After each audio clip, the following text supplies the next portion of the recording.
Next जो हमारे पास है इंपॉर्टेंट वो है कलर रिप्लेसमेंट। कलर रिप्लेसमेंट का काम होता है कि आप कोई भी ऐसा पिक्सल जो मतलब आपको लगता है कि उसमें हमारे पास डिफरेंट कलर है और हमें उसको रिप्लेस करना है किसी और कलर से, तो वो चीज़ें आप इसके थ्रू कर सकते हैं। कि सपोज़ अगर मैं नॉर्मली इमेज लेके चलता हूँ कि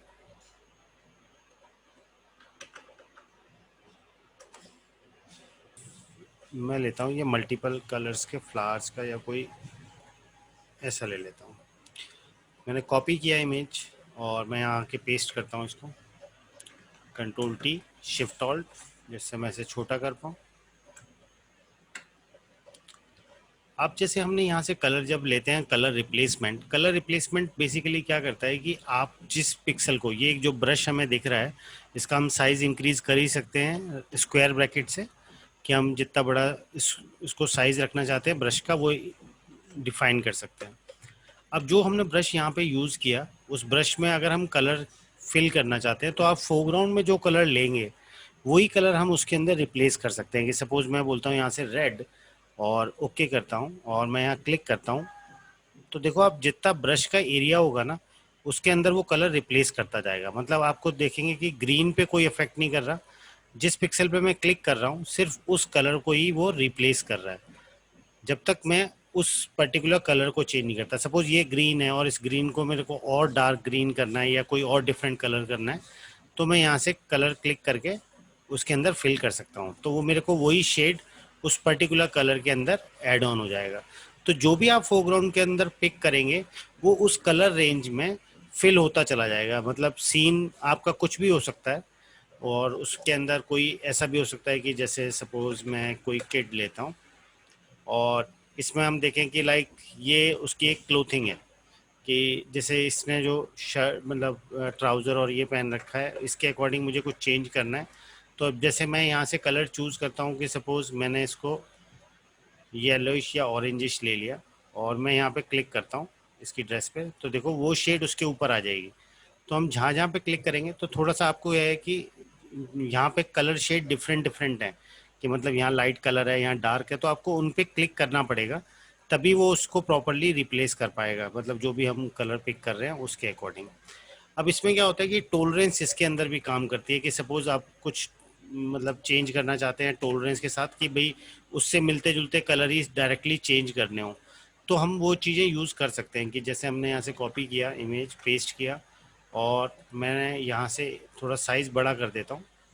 अब मैं यहाँ से देखो क्लिक करता हूँ कोई कलर लेके, सपोज़ मैं ग्रीनिश लेता हूँ और टोलरेंस ज़्यादा रखता हूँ, तो मैं क्लिक करूँगा तो देखो ओवरऑल सब पे इफेक्ट कर रहा है। क्यों? क्योंकि टोलरेंस हमने इतनी कर रखी है। अगर मैं टोलरेंस कम करता हूँ और क्लिक करता हूँ तो देखो सिर्फ उतने पार्ट पे ही इफेक्ट कर रहा है जिस पार्ट पे हम क्लिक कर रहे हैं। उसने उसको जो सब्जेक्ट है उसके ऊपर कोई इफेक्ट नहीं किया क्योंकि टोलरेंस कम थी।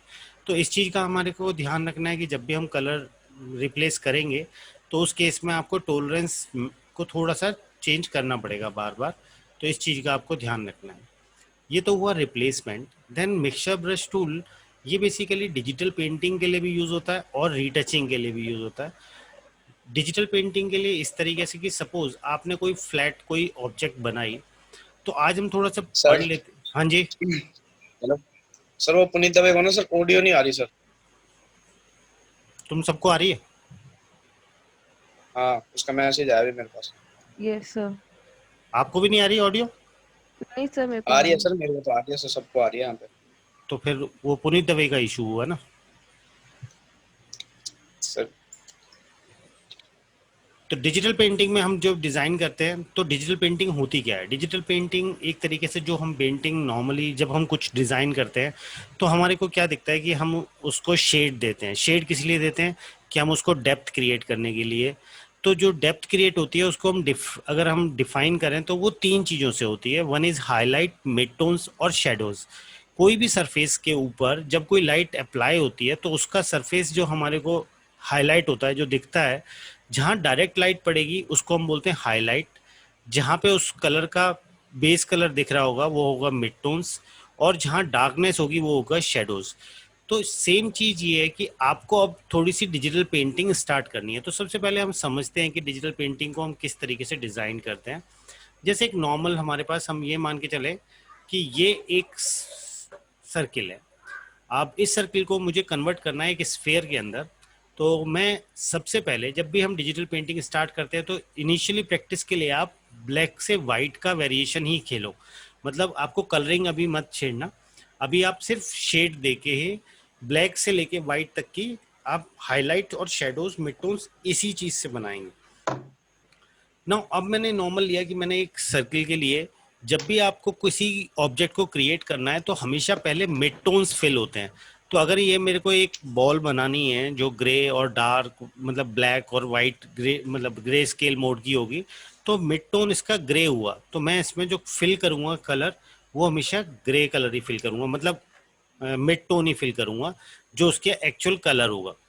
अब लाइट, सपोज मैं बोलता हूँ कि जो लाइट सोर्स है वो इस जगह से लाइट सोर्स नीचे गिर रहा है, कि अगर मैं बोलूँ कि ये एक सर्किल है और यहाँ पे हमारे पास एक हम लाइट सोर्स मान लेते हैं।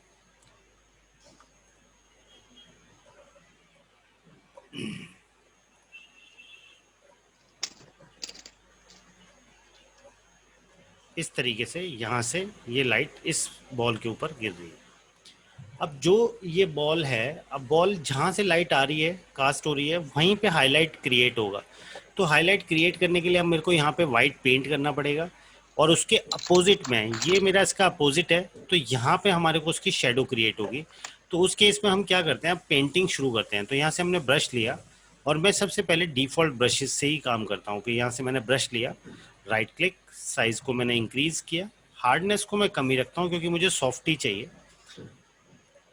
अब मुझे ब्लैक एंड वाइट ही करना है, तो डी प्रेस कर लिया, डी से हमारे पास ये दोनों कलर डिफ़ॉल्ट हो गए ब्लैक एंड वाइट। तो मुझे चाहिए वाइट पहले, तो मैंने यहाँ से स्विच किया, चाहे आप इस बटन को क्लिक करो या एक्स प्रेस करो तो आप इनको स्विच कर सकते हैं। इसको हम बोलते हैं इंटरचेंज कलर। अब जब हमने यहाँ पे ब्रश ले लिया, तो जैसे ही मैं यहाँ क्लिक करूँगा तो देखो अल्टीमेटली होगा क्या, मैं इसको ऐसा वाइट कर लेता हूँ जिससे पता रहे।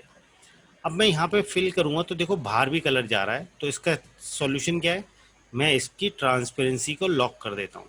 अगर मैं ट्रांसपेरेंसी को लॉक कर देता हूँ तो यहाँ पेंट ही नहीं होगा, मतलब जितना भी उस सर्किल के अंदर वाला पार्ट है वो पेंट ही नहीं होगा। तो उस केस के लिए हम क्या करते हैं कि अब जो भी पेंट होगा वो सिर्फ इस स्फेयर के अंदर होगा। तो मेरी लाइट यहाँ से कास्ट हुई और यहाँ पे अप्लाई हुई, तो मैंने यहाँ पे एक वाइट कलर अप्लाई किया, तो देखो यहाँ से हमारे पास लाइट यहाँ आई। तो इसके अपोजिट में ये एरिया पूरा डार्कनेस का होगा, तो मैंने ऑल्ट प्रेस किया और कलर चूज कर लिया। तो ऑल्ट से जब भी हम ब्रश मोड में होंगे, ऑल्ट से कलर पिकर ऑन होगा। अब मैंने यहाँ से क्लिक किया और इस तरीके से मैं डार्क करता जा रहा हूँ कि मेरे को ये एरिया थोड़ा सा डार्क करना है। जैसा आप शेड रखना चाहते हैं उसी तरीके से आप इस चीज़ को डिफाइन कर सकते हैं कि लाइक मैं कहता हूँ कि यार ये जो एजेस है इधर भी थोड़ी सी डेप्थ आए, कि मतलब पीछे की साइड में, जिससे वो प्रॉपरली स्फेयर दिखे। ये एरिया थोड़ा ज़्यादा डार्क होगा तो हम अपने अकॉर्डिंग इसको थोड़ा सा ज़्यादा ले सकते हैं।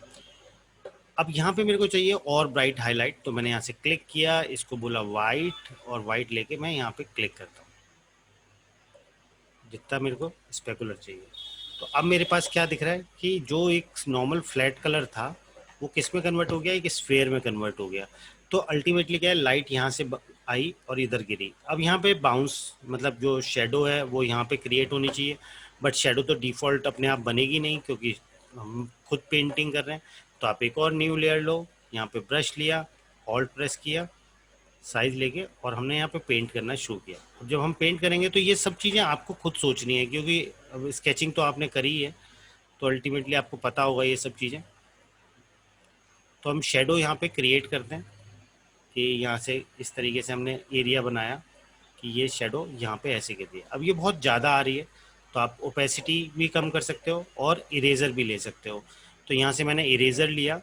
अब इरेज़र से मैं इरेज करूँगा तो वो फ्लैट इस तरीके से इरेज कर देगा। तो मैं इसको एज अ ब्रश ट्रीट कर सकता हूँ कि मैंने यहाँ से साइज़ बढ़ाया और इसकी ओपेसिटी को कम रखा। ओपेसिटी कम मतलब कि ये एकदम से इरेज ना करे, धीरे धीरे करे। तो हम खुद सेट कर सकते हैं कि हमारे को कहाँ पे इरेज करना है, कितना करना है, उसके अकॉर्डिंग यहाँ से डिफाइन कर सकते हैं कि यहाँ पे मेरे को ज़्यादा चाहिए। तो मैंने ओपेसिटी बहुत हल्की कर दी और इसको फेड के लिए यहाँ पे हमने डल कर दिया, जिससे वो चीज़ थोड़ी सी ऐसी लाए कि डार्कनेस आ रही है। दोबारा ब्रश लिया, एरिया बढ़ाया, हो सकता है कि मैं गलत स्ट्रोक मार दूं, तो मैं एक नई लेयर ले लेता हूं और फिर एक डार्क ब्लैक करता हूं। कंट्रोल टी, शिफ्ट ऑल्ट, थोड़ा सा छोटा करते हैं जिससे ये वाला एरिया थोड़ा सा हम ज़्यादा डार्क रखेंगे, जिससे उसके अंदर थोड़ी सी डेप्थ और ज़्यादा आए। तो हम यहाँ से थोड़ा सा इंक्रीज कर देते हैं जिससे लाइट यहाँ पे आई, कास्ट हुई और नीचे की तरफ इफेक्ट हुआ।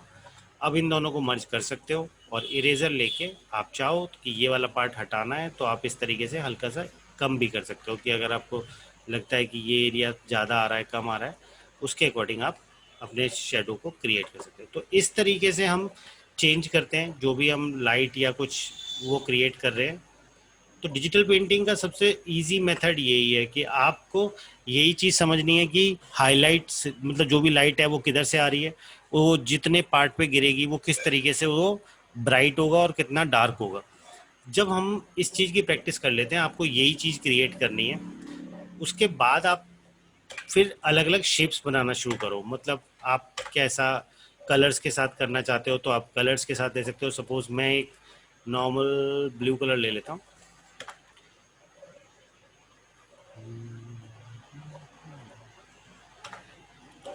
और इसके अंदर आपको डिजिटल पेंटिंग के लिए या तो आप खुद अपना स्केच लो, उसकी फ़ोटोग्राफ यहाँ इंपोर्ट करो और उसको आप ट्रेस करके डिज़ाइन कर सकते हो, या फिर आप इनिशियली खुद ही प्रैक्टिस करना है तो आप इस तरीके से ले सकते हो। जैसे मैं एक नॉर्मल वो ले लेता हूँ ब्रश, और ब्रश लेके अगर मैं पेंट करता हूँ क्लाउड्स, अगर सपोज़ मुझे बनाने हैं तो मेरे पास लगता है कि शेप पहले ज़रूरी है, तो मैं यहाँ से लेसो टूल से ही क्रिएट कर लेता हूँ शेप कि लाइक मैंने बोला कि ये शेप इस तरीके की है। अगर मैं इसमें अभी फिल करता हूँ वाइट कलर तो बड़ा अजीब सा लगेगा, तो मैं इसको सॉफ्ट कर देता हूँ। शिफ्ट F6, सॉफ्ट लिया 25 और फिल किया लाइक दिस, जिससे वो हल्की सी फेडेड हमारे पास आ गया। अब दिक्कत ये है कि ये जो हमने अभी फ्लैट कलर लिया है इसके अंदर क्या डेप्थ नहीं दिख रही, मतलब हाईलाइट नहीं दिख रहा, शेडोज नहीं दिख रहे और इतना सॉलिड नहीं होता, क्लाउड बीच बीच में से फेडेड होता है। तो अब हम पेंटिंग करेंगे, तो यहाँ से हमने ब्रश लिया और ब्रश लेके न्यू लेयर ले लेता हूँ। ऑल्ट से मैं कोई भी कलर वेरिएशन ले सकता हूँ। देखो जैसे मैं चेंज कर रहा हूँ उसके कलर वेरिएशन डिफरेंट डिफरेंट हो सकते हैं। तो मैं सपोज़ इसको थोड़ा सा इस तरीके से हार्ड रख के साइज़ कम करता हूँ और मुझे चाहिए वाइट कलर और मैं इस तरीके से हाइलाइट्स क्रिएट करता हूँ। तो मैं यहाँ से ओपेसिटी को कम ही रखता हूँ क्योंकि मैं रिपीट कर लूँगा उस सीन को जो मैं क्रिएट कर रहा हूँ। तो मैं यहाँ से, अब इसके लिए आपके पास पेन टैब हो तो बहुत ही अच्छी पेंटिंग हो जाती है, बट अभी हमारे पास माउस ही है तो हम माउस की प्रैक्टिस करेंगे। तो जैसे मैं यहाँ पे पहले हाइलाइट्स क्रिएट कर रहा हूँ अपने उन क्लाउड्स की।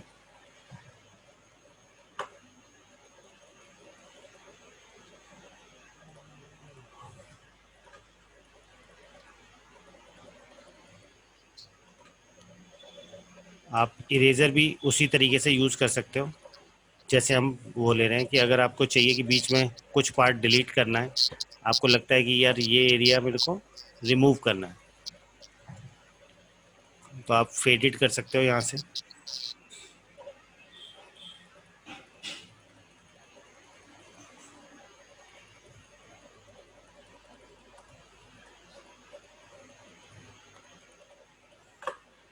दोबारा से ब्रश लिया, न्यू लेयर इसलिए ले रहा हूँ क्योंकि हो सकता है कि मेरा माउस गलत चल जाए या मेरे को छोटा करना पड़े उस सीन को, तो मैं कर सकूँ।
सपोज मैंने एक सिंपल सा पहले फेडेड पार्ट डिज़ाइन किया कि लाइक मुझे कितना चाहिए, और मैं इस पार्ट को थोड़ा सा इरेज कर देता हूँ जिससे उसके अंदर वो डेप्थ मिक्स हो जाए।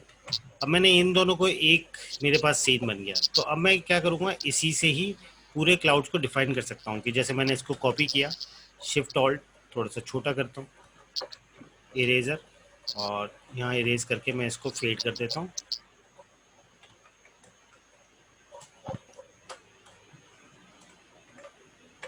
इरेजर,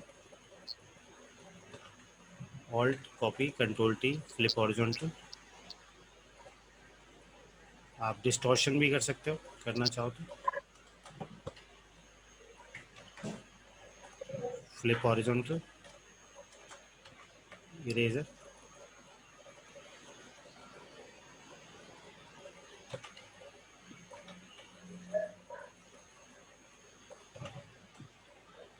अब जैसे हम यहाँ चाहते हैं कि थोड़ा सा सन टाइप का हमारे को इफेक्ट चाहिए, तो मैंने सपोज इतना बनाया, न्यू लेयर लिया, ब्रश, और यहाँ से येलोइश ऑरेंजिश शेड लिया,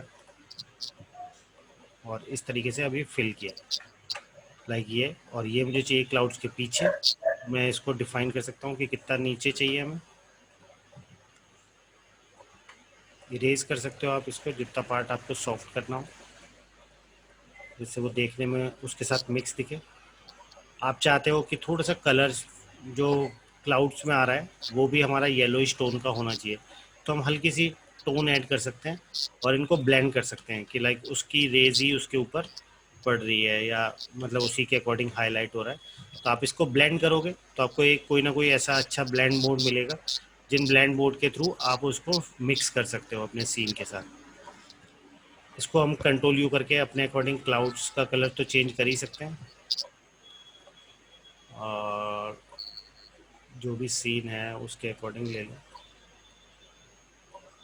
थोड़ा सा हम इसके अंदर भी इफेक्ट डालना चाहते हैं कि जो स्काई है, स्काई को मैं यहाँ पे वाइटिश ऊपर का पार्ट रखना चाहता हूँ जिससे वो फेडेड दिखे, और नीचे वाला पार्ट थोड़ा सा डार्क में दिखे, तो मैं अपने अकॉर्डिंग उसके अंदर भी शेड दे सकता हूँ जिससे वो देखने में थोड़ा सा ठीक सा लगे। इसका मैं कलर चेंज कर लेता हूँ हल्का सा, और एक और ब्रश लेता हूँ, सॉफ्ट, बिल्कुल सॉफ्ट करता हूँ, कम ओपेसिटी का, जिससे उसके अंदर ग्लोइंग आ जाए कि हम उस क्लाउड को थोड़ा सा मिक्स करना चाहते हैं। तो यहाँ से आप साइज़ दे के जगह जगह दे सकते हो कि जहाँ पे आपको ज़्यादा देना है, जिससे वो थोड़ा सा मिक्स हमारे को अच्छा लगे देखने में, जो हम क्लाउड्स बना रहे हैं या जो भी इफेक्ट बना रहे हैं। अब सपोज ये सब कुछ एक अलग अलग लेयर्स में है, मतलब अगर मैं देखूँ तो यहाँ पे ये अलग है, ये अलग है, और वन बाय वन हमने वो सारी चीज़ें क्रिएट करके कॉपी करके डिज़ाइन की है। अब आप चाहते हैं कि ये सब कुछ मर्ज होके हम एक नीचे रिफ्लेक्शन चाहते हैं, तो सबको सिलेक्ट किया, शिफ्ट कंट्रोल सी, कॉपी मर्ज, और फिर हमने बोला कंट्रोल वी, तो वो पूरा का पूरा एक साथ कॉपी होके हमारे पास सब्जेक्ट आ जाएगा। अब आप उसको थोड़ा सा नीचे ला सकते हो एज इट इज़ रिफ्लेक्शन के लिए, अगर आपको चाहिए तो आप उसको इरेज भी कर सकते हो हल्का सा कि लाइक मुझे चाहिए कि ये वाले पार्ट को मुझे इरेज करना है, तो मैं इसको फेड थोड़ा सा अलग कर देता हूँ। और नीचे का जो सर कलर ये है, रिफ्लेक्शन के लिए कैसे आया? ये जो इमेज थी जो हमने बनाई थी, इस पूरे को मैंने सिलेक्ट कर लिया सब कुछ, और शिफ्ट कंट्रोल सी किया, जिससे इस सिलेक्शन के अंदर जितनी भी लेयर का पार्ट है वो सब सिलेक्ट हो जाए। कॉपी और पेस्ट, पेस्ट करेंगे तो वो सब कुछ एक अलग लेयर पे आ जाएगा, सारा कुछ कलर्स भी और उसके जो भी दिख रहा था, उसको हमने कंट्रोल टी किया, यहाँ पे रखा और बोला फ्लिप वर्टिकल, तो नीचे की तरफ हमारे पास रिफ्लेक्शन आ गया। आप चाहो तो इसको थोड़ा डिस्टॉर्ट भी कर सकते हो कंट्रोल प्रेस करके, जिससे सेम ना लगे। आप चाहते हो ये बहुत ज़्यादा ब्राइट दिख रहा है, तो आप इरेजर लो और इसको हल्का हल्का फेड कर दो बीच में से, कि जैसे कहीं पे रिफ्लेक्शन दिखता है कहीं नहीं दिखता है। नीचे हमारे को चाहिए कि अभी उसके जो नीचे कलर दिख रहा है वो वही सेम कलर है जो ऊपर है, तो मैं इसको थोड़ा सा डार्क ले लेता हूँ। तो मैं डार्क ब्लू टाइप का लेके, और उसके अंदर ब्रश, जिससे वो कलर जो है वो अलग हो जाएगा। अब जो हमारे पास ये जो नीचे का शेड है उसको हम ब्लेंड भी कर सकते हैं, करना चाहो तो, जैसे आपको उसके ऊपर चाहिए।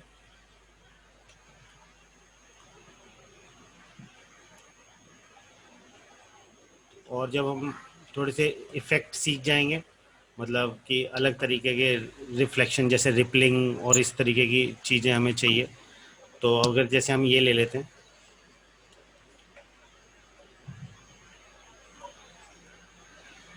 और आप चाहते हो कि इसमें पानी हो, तो आप फिल्टर में बाद में यूज़ करोगे ये सारी चीज़ें, कि जैसे हम रिपल ले लेते हैं।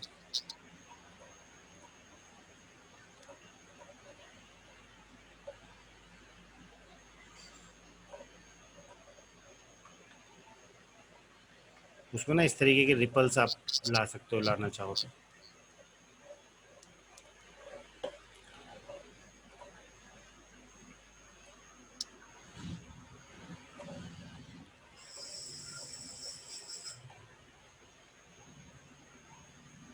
अब आप यहाँ पे कुछ और एक्स्ट्रा ऐड करना चाहते हैं कि सपोज़ ये एरिया कुछ ऐसा है, तो आप वो अब आपके ऊपर है कि हम उसको किस तरीके से कलराइज करके उन चीज़ों को डिज़ाइन कर सकते हैं। कि सपोज़ ये रेत है, तो हम इसको इस तरीके से लेना चाहते हैं, राइट क्लिक बोला पर्सपेक्टिव, थोड़ा सा फ्लैट इस तरीके का हमारे को चाहिए, डिस्टॉर्टेड, तो आप डिस्टॉर्टेड ले सकते हो। आप चाहते हैं यहाँ पे लहर सी दिखे या यहाँ डार्कनेस दिखे, वो आपके ऊपर है फिर कि हम उसको कितनी डेप्थ और कितना कुछ क्रिएट कर सकते हैं, मतलब सीन को। इसका कोई एंड नहीं है कि मतलब यहाँ तक ही वो होगा और उसके बाद ही हम काम करेंगे। तो आप यहाँ से इस तरीके से ना चीज़ों को मैनेज कर सकते हो कि धीरे धीरे जितनी डिटेल आप देना चाहते हो उतनी डिटेल के अकॉर्डिंग आप चीज़ें बनाओ।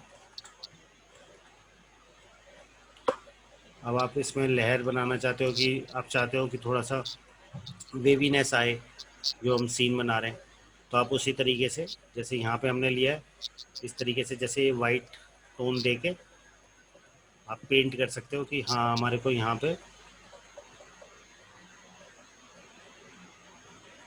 थोड़ा सा फॉग जो लहर में होता है उस तरीके से आप रिपल्स और वो सारी चीज़ें क्रिएट करना चाहते हैं।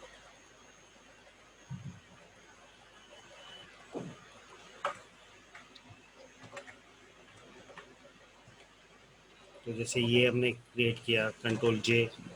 अब आप इसमें ही डेप्थ दे के पास से आप धीरे धीरे ना पूरी वेव्स उसी तरीके से बनाओ। ये थोड़ा सा आपकी पेंटिंग स्किल्स के ऊपर भी डिपेंड करेगा कि आप उसको कितना समझते हो और सीन में हम कितना ऐड ऑन करते हैं फीचर। जितना हम जूम करके देखेंगे उतने ही फिर वो आपको देखने में रिजल्ट अच्छा लगने लगेगा। अब ये अगर हमने उसकी ये जो सैंड है वो बनाई है, आप चाहते हो कि ये थोड़ी सी गीली सी यहाँ पे दिखे हल्की हल्की, तो मैंने इतना पार्ट सिलेक्ट किया और कंट्रोल यू करके इसको थोड़ा सा डार्क और हल्की सी वो डेप्थ देनी है। तो वो सब चीज़ें आपके ऊपर है फिर हम कैसे डिज़ाइन कर रहे हैं। तो आपको इस तरीके के छोटे छोटे सीन्स बना के मेरे को शेयर करने, और फिर मैं उसको आगे आपको बताता हूँ कि कैसे और करना है। इसमें कोई पूछना है तो आप पूछ सकते हैं कि भाई ये वाला पार्ट मेरे को समझ में नहीं आया, क्योंकि इसमें कुछ भी ऐसा नहीं है कि टूल्स बेस्ड हो। ये सिर्फ आपने जो स्केचिंग सीखी है, कलरिंग सीखी है, रेंडरिंग सीखी है, वही सब कुछ है। क्योंकि प्रोडक्ट के साथ हो चाहे किसी भी चीज़ के साथ हो, आपको स्टार्ट ऐसे ही करना है सीन को।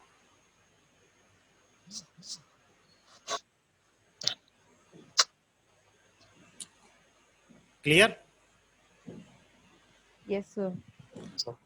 तो कल आप एक अपनी कोई भी ऐसी स्मॉल जो पेंटिंग आपने बनाई हो, स्केच बनाया हो, उसको इस तरीके से कलराइज करो, और कहाँ तक वो ब्रश के साथ और इरेजर के साथ आप खेलते हो, उस पर फिर अपन आगे कंटिन्यू करते हैं। ठीक है, ओके सर। Thank you.